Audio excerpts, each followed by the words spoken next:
नमस्कार साथियों, मैं निशेमपाल सिंह, प्रदेश अध्यक्ष झाटू पार्टी से। आज मैं आया हूं अपने क्षेत्र में, जबकि अपने प्रत्याशी के लिए वोट मांगने आए हैं। ये हैं दुर्वेश सिंह, जो कि लोकसभा का चुनाव लड़ रहे हैं शाहजहांपुर से। तो झाटू पार्टी इस बार काफी अच्छे मार्जिन से जीत रही है। जैसे आप सभी लोगों को बता दें, जैसे 543 लोकसभाएं सीटें हैं, तो हमारी एक पार्टी ऐसी है जो 543 लोकसभाओं पर लड़ रही है। उसके बावजूद मैं हर जिले में जा के अपने प्रत्याशियों के लिए वोट मांग रहा हूं। और आज मैं बताता हूं सब पार्टियों के बारे में, जैसे कांग्रेस हो गई, बसपा हो गई, सपा हो गई, बीजेपी हो गई। जब हमारी पार्टी बनी तो ये पार्टियां का नामो निशान नहीं था। अब जैसे बसपा को ले लो, मायावती को, तो वहां भाषण देना बड़ा आसान होता है। वहां आए बहन कुमारी मायावती और बस अपने काम बताए और लिकर लिया, वहां भी बड़ा आसान है। अब आ जाओ, जैसे समाजवादी पार्टी हो गई, वहां भी बड़ा आसान है भाषण देना। वहां भी लोग आते हैं, मुलायम सिंह यादव जिंदाबाद, और बस अपने भाषण दिए और निकल लिए। ऐसे कांग्रेस में है नेहरू, वो गांधी फांदी ऐसे लगा के वो भी निकल जाते हैं भाषण दे के। और बीजेपी में तो और आसान है, उन्हें कुछ भी नहीं लिख के देना होता, कुछ नहीं बोलना होता, सीधे आए और बस जय श्री राम और भाषण शुरू करे, दो चार लबरें दी और निकल गए बस। हमारी झाटू पार्टी में भाषण देना इतना कठिन है। जब से मैंने पार्टी संभाली है, मैं जानता हूं कैसे पार्टी चलती है।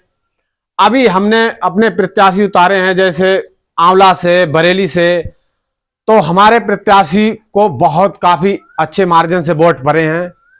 और हमें उम्मीद है इस बार लगभग 350 सीट आने का। तो हमारी पार्टी से जरूर कोई ना कोई नेता प्रधानमंत्री आपको देखने को मिलेगा।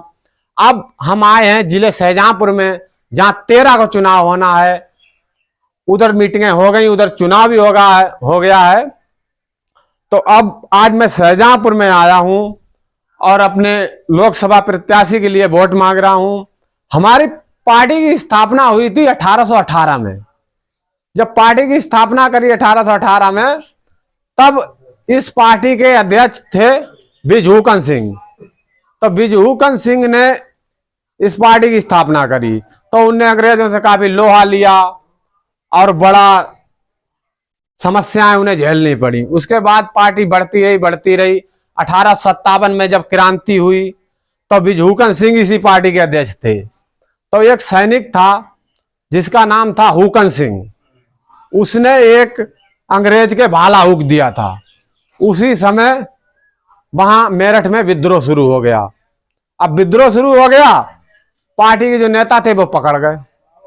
पकड़ने के बाद जेल में डाल दिए गए, पार्टी कमजोर हो गई। उसके बाद हमारी पार्टी के ही लोगों ने आजादी दिलाई 1947 में। इसके बावजूद हमारी पार्टी का नामो निशान खत्म कर दिया गया। कांग्रेस के नेता मजबूत थे, उन्होंने अपनी पार्टी को बढ़ाया, उन्हीं का प्रधानमंत्री बना। और जो इतिहासकार थे, पत्रकार थे, उन्होंने हमारा पार्टी का इतिहास और हमारा सब कुछ दबा दिया। तो हमारी पार्टी का नामो निशान वहां पर मिट गया। उसके बावजूद फिर जब हमने अपनी पार्टी के लिए प्रदेश अध्यक्ष बने और फिर से मैंने कमान संभाली, फिर इस बार मैंने सब पार्टियों को चैलेंज किया और इस बार पूरी ताकत के साथ 543 सीटों पर सब प्रत्याशी उतार दिए। जनता भी पसंद करती है, वोट भी लगभग 62% जा रहा है हमारा। आप सभी को बता दें, हमारी पार्टी में लेडीजों को नहीं जगह दी गई है, क्योंकि लेडीज है। लेडीज आने से पार्टी में लड़ाई बुराइयां होती हैं, इस वजह से लेडीज की कोई एंट्री नहीं है। जितनी पार्टी में जो भी होगा पुरुष होगा, क्योंकि इतिहास उठा के देखा जाए तो लेडीज ने अरे शांत रहो, लड़ाई कराई है। बाहर बतलाया जितनी लड़ाइयां हुई हैं, महाभारत ले लो, रामायण ले लो, तो लेडीजों की वजह से हुई हैं। तो जैसे द्रौपदी ने महाभारत करवा दिया पूरा, बड़ बड़ भीष्म पितामह वगैरह कितने अच्छे अच्छे लोग मारे गए। आप एक भी बता दो आदमियों की वजह से कोई युद्ध हुआ हो जिसमें लेडीज लड़ने गई हो, लेडीज ने कहीं जाके आदमियों का बदला लिया हो। जितने युद्ध हुए लेडीजों के ऊपर हुए, मरे कौन आदमी। ऐसे ही रामायण हो गई सीता जी के ऊपर, जिसके लिखे हैं कि 1 लाख लड़का 1.25 लाख नाती, पूरा कुर्मा नष्ट हो गया था रावण का। इस वजह से हमने किसी भी लेडीज को अपनी पार्टी में जगह नहीं दी है। और आगे जैसे नेता आते हैं तो लोग कहते हैं बड़े नेताओं पे आरोप लगते हैं। हमारा एक भी दागी आपको नेता नहीं मिलेगा। 543 पे लोकसभा सीटों पर सांसद लड़ रहे हैं, एक भी दागी सांसद नहीं है। कोई भी हमारे नेता पर कैसा भी आरोप लगा के दिखा दे। अब मैं एक गांव में गया था, वहां लोगों ने कहा अरे वो फलानी पार्टी का नेता लैट्रिन खा गया। अरे मैंने कि हमारी पार्टी का किसी भी नेता ने कभी किसी की लैट्रिन खाई हो तो बताओ। तो हमारी पार्टी में कोई नेता किसी प्रकार का भ्रष्ट नहीं है, और शुद्ध जितने अच्छे नेता हैं उन्हीं को उतारता हूं पार्टी में।